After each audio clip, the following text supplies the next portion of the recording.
बुद्धं नमामि, धम्मं नमामि, संघं नमामि।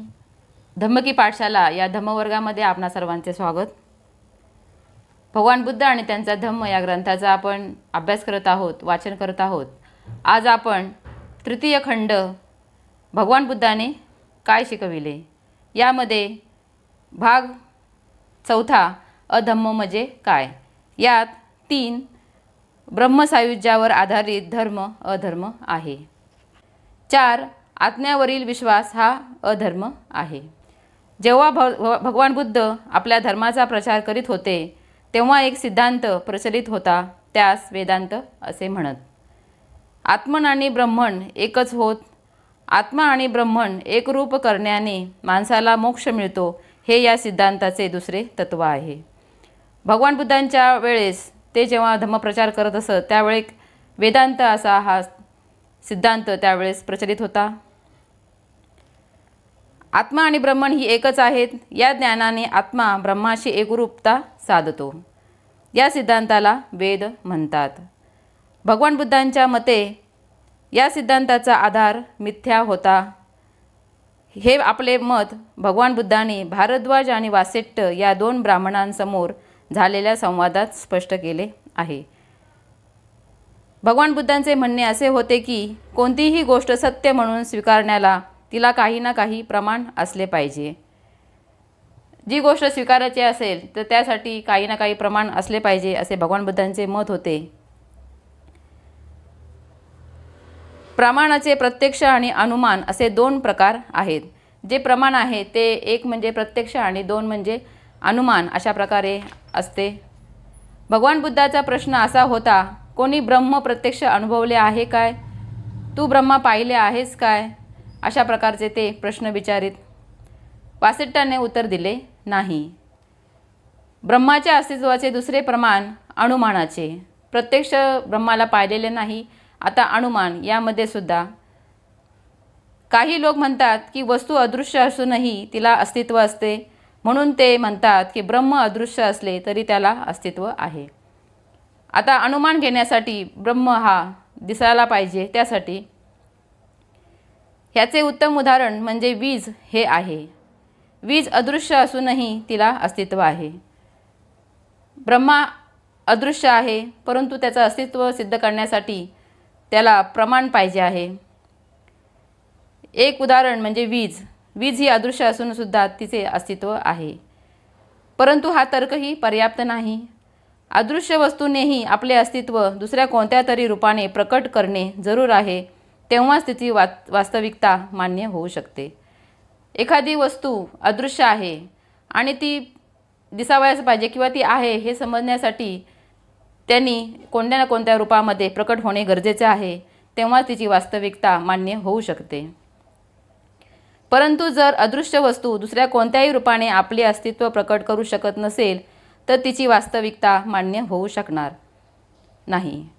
अदृश्य वस्तूंनी जर कोणत्या ना कोणत्या स्वरूपामध्ये प्रकट स्वरूप आपले दाखविले नाही तर तिची वास्तविकता मान्य करू शकणार नाही। वीज अदृश्य असली तरी तीजपासून उत्पन्न होणारी परिणाम पाहूनच आपण तिचे अस्तित्व मानतो। वीज जी आहे ती अदृश्य आहे, परंतु तिच्यापासून जे उत्पन्न होते ते त्याच्यावरूनच वीज आहे हे आपण मानतो। विजेपासून प्रकाश उत्पन्न होतो, प्रकाश उत्पन्न होण्यावरूनच वीज अदृश्य असूनही आपण विजेचे वास्तविकता मान्य करतो। वीज जी आहे प्रकाशाच्या रूपामध्ये प्रकट होते आणि त्यामुळे आपण वीज आहे हे मान्य करतो। परंतु हे अदृश्य ब्रह्म दृश्य अशी कोणती वस्तू उत्पन्न करते? जो ब्रह्म आहे तो अदृश्य आहे, तर दृश्य स्वरूपात तो कोणत्या रूपाने येतो? तर त्याचे उत्तर कोणालाही माहीत नाही आणि उत्तर आहे कोणतीही नाही। आपली विचारप्रणाली त्यांना पूर्ण ग्रहण करता यावी म्हणजे वासिष्ठ आणि भारद्वाज। म्हणून वासिष्ठकडे वळून तथागतांनी विचारले, तुम्ही ब्रह्मा पाहिले आहे काय? तथागत वासिष्ठ यांना विचारतात की तुम्ही ब्रह्मा पाहिले आहे काय? 3ही वेद जाणणाऱ्याला त्या ब्राह्मणांमध्ये एक तरी ब्राह्मण असा आहे काय की ज्याने ब्रह्म प्रत्यक्ष समोरासमोर पाहिले आहे? ठीक वासिष्ठा, ब्राह्मणाच्या पुरातन ऋषींनी तरी असे म्हटले होते काय की आम्ही ब्रह्म जाणतो, आम्ही ते कुठे आहे, इथे आहे की तिथे आहे ते पाहिलेले आहे काय? तथागत वासेट्ट यास विचारतात की ब्राह्मणांनी समोर ब्रह्माला पाहिले आहे का? त्यावर वासेट्ट उत्तर देतात, नाही गौतमा, नाही. मग वासेट्टा, तुला असे वाटत नाही काय की यावरून त्या ब्राह्मणाच्या ब्रह्मसायुज्याच्या ज्या गोष्टी आहेत त्या चुकीच्या आहेत? जर ब्रह्माला पाहिले नसेल तर त्या ब्राह्मणाने जे ब्रह्मसायुज्याच्या ज्या गोष्टी तो सांगत आहे त्या चुकीच्या आहेत असे तुला वाटत नाही का? असे तथागत वासेट्ट्याला विचारतात.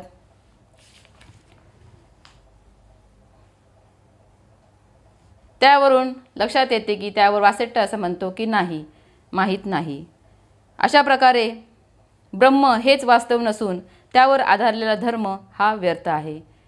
तथागत वासेट्ट याला विचारतात.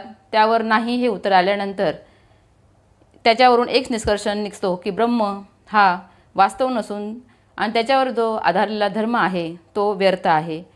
म्हणून तथागतांनी ब्रह्मसायुज्यावर आधारलेला धर्म जो आहे तो अधर्म आहे अशा प्रकारे उपदेश दिलेला आहे. 4. आत्म्यावरील विश्वास हा अधर्म आहे. भगवान बुद्धांनी म्हटले आहे की आत्म्यावर आधारलेला धर्म हा कल्पनाश्रित धर्म आहे. कोणीही आत्मा पाहिलेला नाही किंवा आत्म्याशी संभाषण केलेले नाही. आत्मा अज्ञात आणि अदृश्य आहे. तथागत आत्म्याविषयी, आत्म्याच्या अस्तित्वाविषयी हा जो धम्म पालन करतात आत्म्याच्या कल्पनेवर तो कल्पनाश्रित धम्म आहे असं म्हणतात.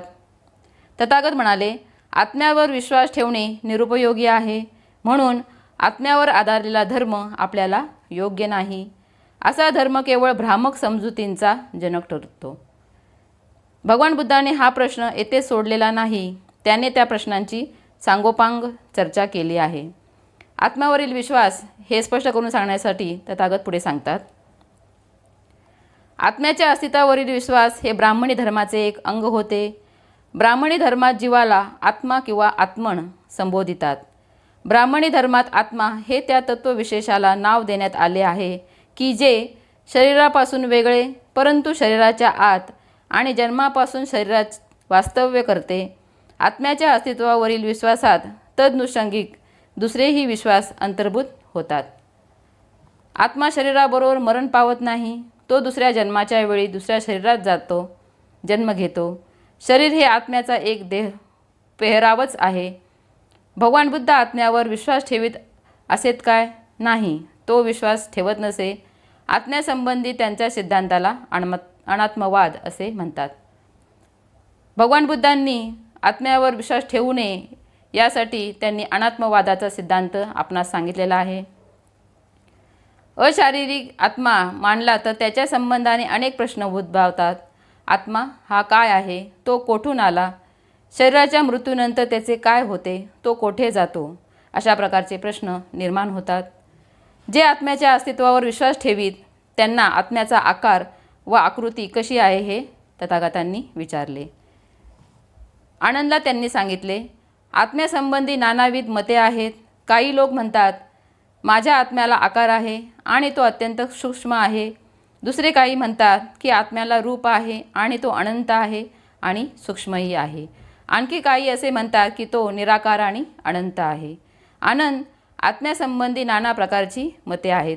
तथागत आनंद यास सांगतात की आत्म्याविषयीचे जे समज आहे तो वेगवेगळ्या प्रकारचा आहे.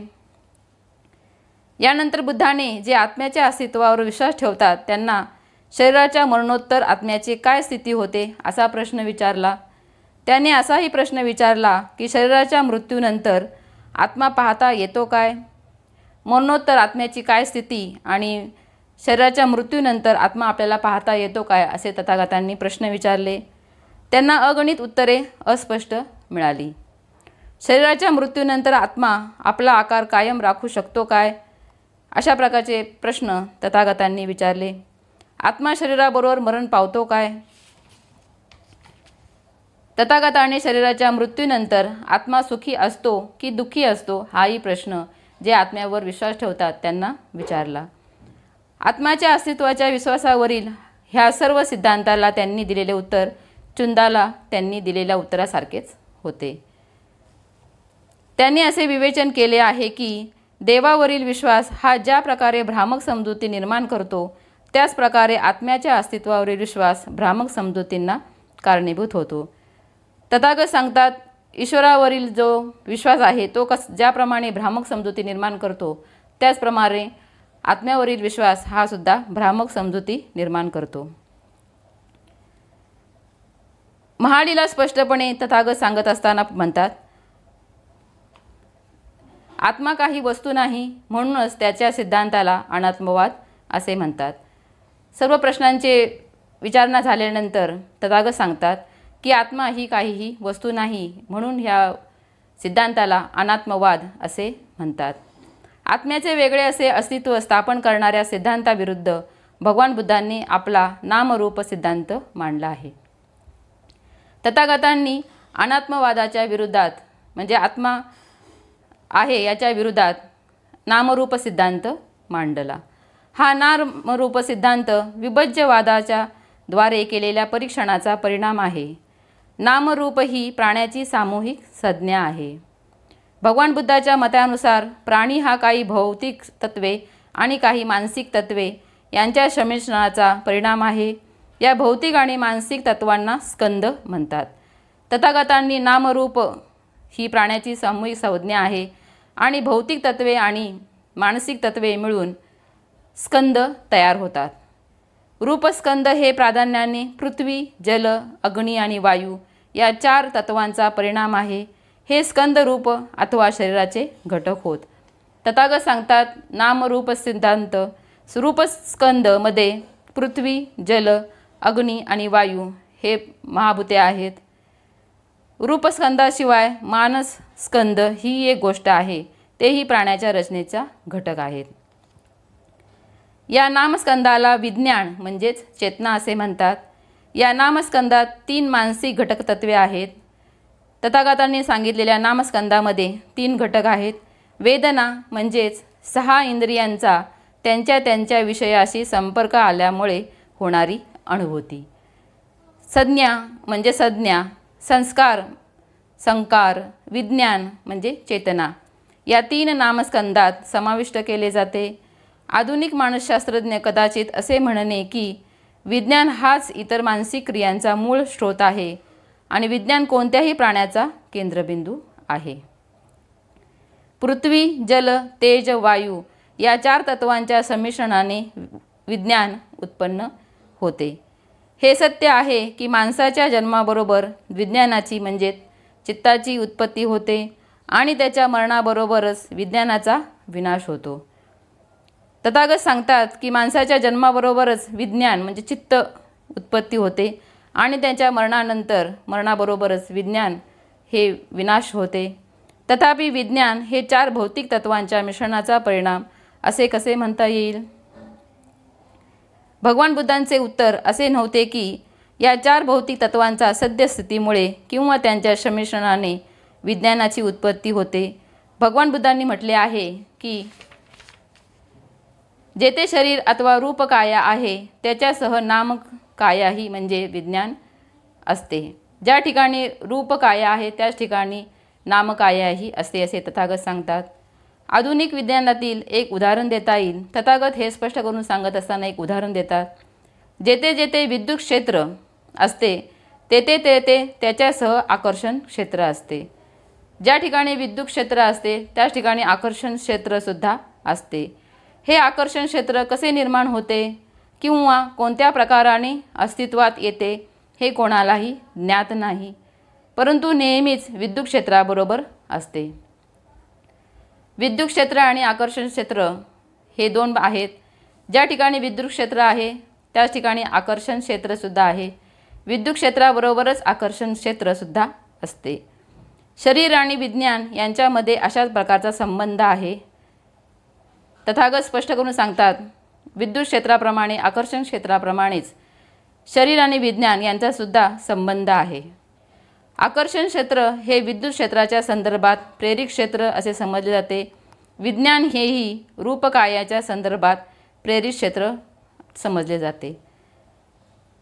जेव्हा विज्ञानाचा म्हणजे चित्त अथवा चेतना यांचा उदय होतो तेव्हा मनुष्य जीवित प्राणी बनतो. म्हणून विज्ञान हे माणसाच्या जीवनातील प्रधान वस्तू आहे. ज्या ठिकाणी विज्ञान आहे त्या ठिकाणी चेतना आहे. ज्या ठिकाणी माणसाच्या जीवनामध्ये विज्ञान हे महत्त्वाचे आहे. विज्ञानाची प्रकृती ज्ञानमूलक, भावनामूलक आणि क्रियाशील आहे. विज्ञान जे आहे ते ज्ञानमूलक आहे, भावनामूलक आहे आणि क्रियाशील आहे. विज्ञान जेव्हा ज्ञान प्रदान करते तेव्हा ते ज्ञानमूलक असते. सुखकर किंवा दुःखकर लक्षणांनी युक्त अशा चित्ताच्या अवस्थेत जेव्हा विज्ञान असते तेव्हा त्याला भावनामूलक विज्ञान असे म्हणतात. विज्ञान आपल्या क्रियाशील अवस्थेत माणसाला विशिष्ट उद्देश साध्य करण्यासाठी क्रियेची प्रेरणा देते. क्रियाशील विज्ञान हे संकल्पाचे जनक आहे. विज्ञान जे आहे, जे उद्दिष्ट साध्य करायचे असते त्यासाठी क्रियेला प्रेरणा देते आणि त्या ठिकाणी क्रियाशील असे विज्ञान असते. यावरून असे स्पष्ट होते की प्राणी जेवढी क्रिया करतो ती ही सर्व विज्ञानाच्या द्वारा अथवा त्याचा परिणाम म्हणून करतो. प्राणी जे काही आपली क्रिया करतो तो विज्ञानाच्या द्वारे करतो. हा विश्लेषणानंतर भगवान बुद्ध प्रश्न विचारतात, आता आत्म्याने करावयाचे कोणते कार्य आहे? आत्म्याची म्हणून जी कार्ये मानली जातात ती सर्व विज्ञानाच्या द्वारेच होत असतात. प्राण्यांनी जे काही कार्य करायचे असतात ती विज्ञानाने होत असतील तर आत्म्याने करावयाची कार्ये कोणती या ठिकाणी आहेत का? ज्याचे काही कारण नाही असा आत्मा मानणे तर्कविसंगत आहे. ज्या अर्थी विज्ञान कार्य करते त्या अर्थी आत्मासाठी काही कार्य नाही. या पद्धतीने भगवान बुद्धाने आत्म्याच्या अस्तित्वाचे खंडन केले आहे आणि याच कारणास्तव आत्म्याचे अस्तित्व हे धम्माचे अंग असू शकत नाही. म्हणून तथागतांनी आत्म्यावरील विश्वास हा अधम्म आहे असे तथागत आपल्या धम्मामध्ये सांगतात. आपण सर्वांनी ग्रंथाचं श्रवण केले. आपणाप्रती मंगलकामना. नमो बुद्धाय. जय भीम.